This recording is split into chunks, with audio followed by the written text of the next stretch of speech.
कहा जाता है मंजिल उन्हीं को मिलती है जिनके सपनों में जान होती है। मंजिल उन्हीं को मिलती है जिनके सपनों में जान होती है। पंख से कुछ नहीं होता है दोस्त, पंख से कुछ भी नहीं होता, हौसलों से उड़ान होती है, हौसलों से उड़ान होती है। हेलो दोस्तों, आपका मेरे यूट्यूब चैनल टीच विथ ए9 में स्वागत है। आज हम लोग प्रीवियस ईयर के क्वेश्चनों को हल करेंगे। ये प्रश्न 2018 में आए हुए प्रश्न हैं सुपर टेट की परीक्षा में, उन्हीं प्रश्नों को डिस्कस करेंगे। चलिए बिना समय गवाए अपने प्रश्न की तरफ चलते हैं। उत्तर प्रदेश सहायक अध्यापक परीक्षा 2018 हॉल प्रश्न पत्र 2018 का ये पेपर है।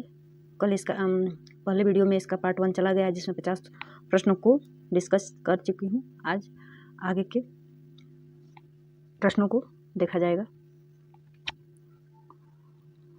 मेरे प्रश्न हल करवाने का मेरा मकसद यही है कि आप लोग इसको देख करके समझ जाएं कि सुपर टेट में कैसा पेपर आता है, कैसा प्रश्न आता है, कहाँ कहाँ से आता है। चलिए, कल यहाँ तक हुआ था कि अधिगम के प्राथमिक सिद्धांतों के प्रणेता कौन थे? प्रणेता थॉर्नडाइक थे। यहाँ तक कल हो गया था। आज नंबर 51 पे है। शैक्षिक तकनीकी तृतीय का दूसरा नाम क्या है? शैक्षिक तकनीकी तृतीय का दूसरा नाम क्या है? तो शैक्षिक तकनीकी तृतीय का दूसरा नाम इंफॉर्मेशन कम्युनिकेशन टेक्नोलॉजी है, जिसे शॉर्ट फॉर्म में ICT कहा जाता है। प्रश्न नंबर अगला है, बालक के व्यवहार का कौन सा पक्ष उसकी रुचियां तथा मनोवृत्तियों संबंधित होता है? प्रश्न है, बालक के व्यवहार का कौन सा पक्ष उसकी रुचियों तथा मनोवृत्तियों से संबंधित होता है? तो बालक का संवेगात्मक विकास रुचियों और मनोवृत्तियों से संबंधित होता है। प्रश्न नंबर 53 है, कक्षा शिक्षण के उपरांत छात्रों के अधिगम संबंधी समस्याओं को जानने के लिए कौन सा परीक्षण किया जाता है? जब क्लास ओवर हो जाए तब छात्रों को अधिगम संबंधी समस्याओं को जानने के लिए कौन सा परीक्षण किया जाता है शिक्षक द्वारा? तो वो परीक्षण किया जाता है उपचारात्मक या निदानात्मक परीक्षण होता है। रिक्त स्थान भरिए। गैने के अधिगम पदानुक्रम में अधिगम की सर्वोच्च अवस्था है, दिया है, ये खाली स्थान है, यहाँ भरना है। गैने के अधिगम पदानुक्रम में अधिगम की सर्वोच्च अवस्था कौन सी है? समस्या समाधान है। मौलिकता नमनीयता तथा प्रवाह के घटक हैं। मौलिकता नमनीयता तथा प्रवाह के घटक कौन है? चिंतन है। अगला प्रश्न पे चलते हैं। 56वां प्रश्न नंबर 56 है, प्रभावशाली बालकों के मानसिक उद्वेलन तकनीकी खाली स्थान है चिंतन के महत्व पर बल देता है। प्रतिभाशाली बालकों के मानसिक उद्वेलन तकनीकी चिंतन के महत्व पर बल देता है। किस चिंतन? अपसारी चिंतन के महत्व पर बल देता है। कोहलबर्ग का सिद्धांत एक बालक के विकास की व्याख्या करता है। कोहलबर्ग का सिद्धांत एक बालक के विकास की किस विकास की व्याख्या करता है? नैतिक विकास की। प्रश्न है, एक शिशु जन्म के पश्चात प्रथम 15 माह में भाषा विकास की किस अवस्था में होता है? जब शिशु जन्म ले लेता है उसके 15 माह में भाषा विकास की द्वितीय अवस्था में होता है बालक। ये सब आए हुए मतलब वही प्रश्न पत्र है जिसको मैं वन लाइनर के रूप में कन्वर्ट कर दी हूँ। 2018 का जो प्रश्न पत्र है वही है। सिखाने के प्रयास एवं त्रुटि सिद्धांत का प्रतिपादन किसने किया था? थॉर्नडाइक ने किया था। सिखाने के प्रयास एवं त्रुटि सिद्धांत का प्रतिपादन थॉर्नडाइक ने किया था। अभिक्रमित अधिगम किसके अधिगम सिद्धांत पर आधारित है? अभिक्रमित अधिगम BF स्किनर के सिद्धांत पर आधारित है। भारतीय पुनर्वास परिषद की स्थापना किस प्रकार के बच्चों की शिक्षा के लिए की गई है? भारतीय पुनर्वास परिषद की स्थापना दिव्यांग प्रकार के बच्चों की शिक्षा के लिए की गई है। बुद्धिलब्धि के आधार पर मंदबुद्धिता के स्तर का सही क्रम क्या है? बुद्धिलब्धि यानी IQ के आधार पर मंदबुद्धिता का स्तर है मंद, अल्प, जड़ बुद्धि। प्रश्न नंबर 63 है, आत्मसातकरण एवं संयोजन की प्रक्रिया किससे संबंधित है? आत्मसातकरण एवं संयोजन की प्रक्रिया संज्ञानात्मक विकास जीन पियाजे से संबंधित है। एवरेस्ट की बेटी, ये पुस्तक का नाम है। एवरेस्ट की बेटी पुस्तक का लेखक या लेखिका कौन है? तो एवरेस्ट की बेटी इसकी लेखिका हैं अरुणिमा सिन्हा हैं। देखिए करंट अफेयर्स का प्रश्न है जो उस समय आया था 2018 में। उत्तर प्रदेश सरकार ने किस वर्ष भाग्यलक्ष्मी योजना का शुभारंभ किया था? तो 2017 में किया था।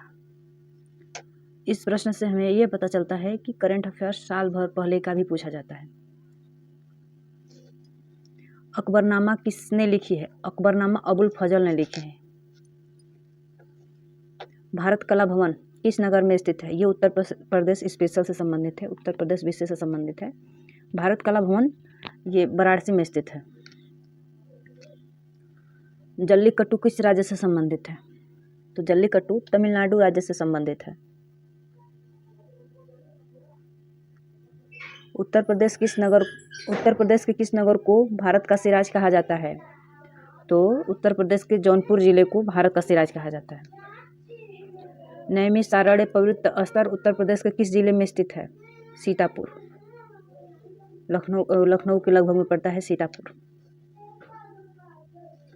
सूर्य मंदिर उड़ीसा में किस स्थान पर है? तो सूर्य मंदिर उड़ीसा में पावापुरी नामक स्थान पर स्थित है। उस पाल शासक का नाम बताइए जिसने विक्रमशिला विश्वविद्यालय की स्थापना किए थे। तो वो हैं राजा धर्मपाल। 72 नंबर प्रश्न का उत्तर होगा राजा धर्मपाल। विश्व पर्यावरण दिवस किस तिथि को मनाया जाता है? विश्व पर्यावरण दिवस 5 जून को मनाया जाता है। महत्वपूर्ण दिवसों से भी प्रश्न आता है। पेपर गोल्ड किसे कहा जाता है? पेपर गोल्ड SDR को कहा जाता है।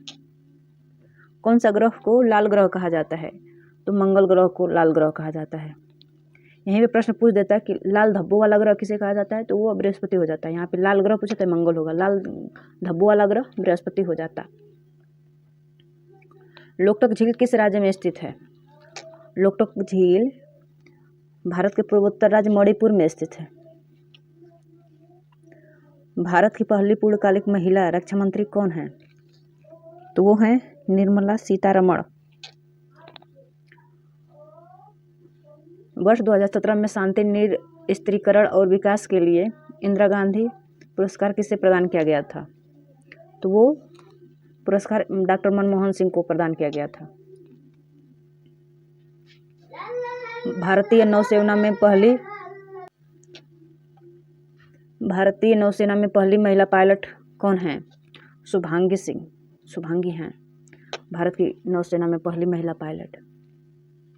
भारत के 48वें अंतर्राष्ट्रीय फिल्म महोत्सव का आयोजन स्थल क्या है?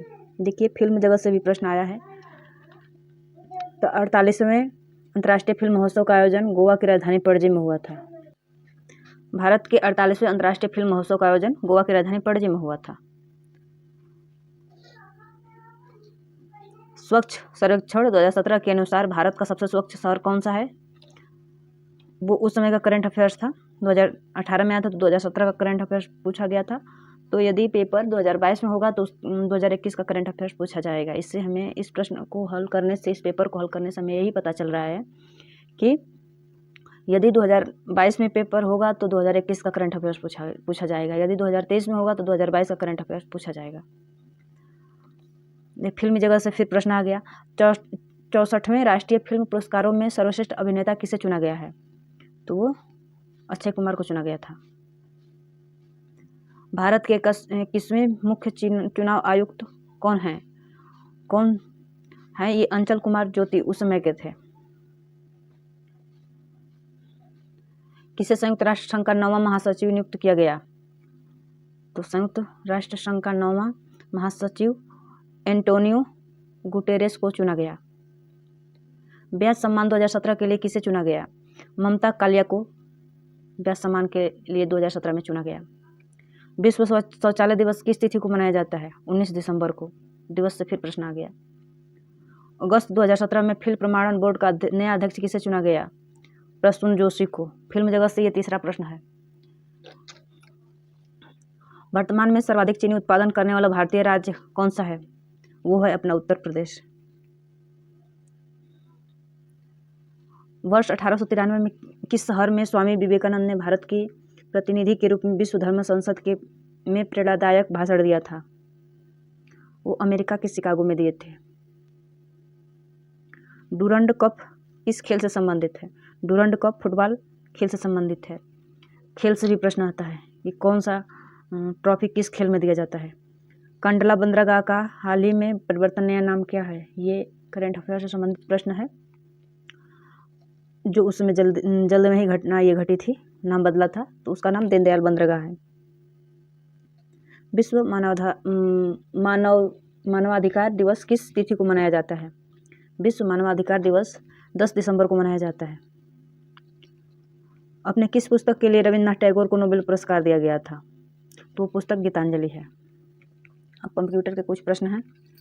कंप्यूटर की भौतिक बनावट क्या कहलाती है? जो कंप्यूटर की भौतिक बनावट है उसे हार्डवेयर कहा जाता है, जो दिखाई देता है।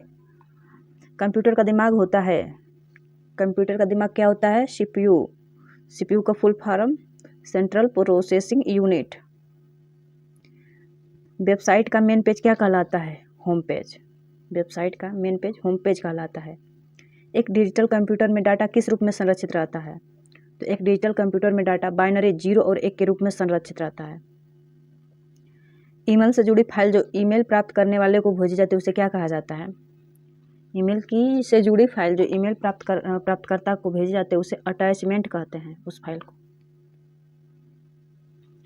चुनाव में अपने मताधिकार का प्रयोग करना किस मूल्य से संबंधित है? संवैधानिक मूल्य से संबंधित है। अब आ गया, अगर शिक्षक छात्रों को विषय चुनने में मदद करे तो यह उसकी कौन सी भूमिका है? अगर शिक्षक छात्रों को विषय चुनने में मदद करे तो यह उसकी कौन सी भूमिका है? तो वह परामर्शदाता की भूमिका है। यदि आप कक्षा में ज़्यादा छात्रों की प्रतिभागिता चाहते हैं तो आप शिक्षण की कौन सी विधि का चुनाव करेंगे? तो गतिविधि आधारित या सहभागी शिक्षण विधि का चुनाव करेंगे। दंड किस प्रकार का पुनर्वलन है? नकारात्मक। शिक्षण के व्यावसायिक आचरण के मानक कौन निर्धारित करता है? NCTE निर्धारित करता है। संविधान के किस अनुच्छेद में नागरिकों के मूलभूत कर्तव्यों की चर्चा की गई है? 91वें अनुच्छेद। किसी व्यक्तिगत समस्या हेतु एक संबंध एक निर्देशित कहलाता है। क्या कहलाता है? निर्देशित। व्यक्तिगत निदर्शन कहलाता है। व्यक्तिगत निदर्शन कहलाता है। राष्ट्रीय साक्षरता मिशन की शुरुआत कब हुई? 1988 में हुई थी। भावात्मक एकता समिति के अध्यक्ष कौन है? डॉक्टर संपूर्णानंद। कौन सा अभिलेख छात्रों की योग्यता, रुचि, क्षमताओं एवं प्रतिक्रियाओं की जांच करने हेतु रखा जाता है? छात्र प्रोफाइल अभिलेख। बस ये 108 प्रश्न हैं और इसमें मैथ और इंग्लिश जीके के प्रश्नों को शामिल नहीं किया गया है, वो अगले वीडियो में आएगा। Thank you. यदि मेरी वीडियो पसंद आए तो लाइक करिएगा, सब्सक्राइब करिएगा और कमेंट करिएगा। यदि पसंद नहीं आए तो कमेंट करिएगा और बताइएगा कि उसमें क्या कमी थी। Thank you. जय हिंद। जब पढ़ेगा भारत तभी तो बढ़ेगा भारत।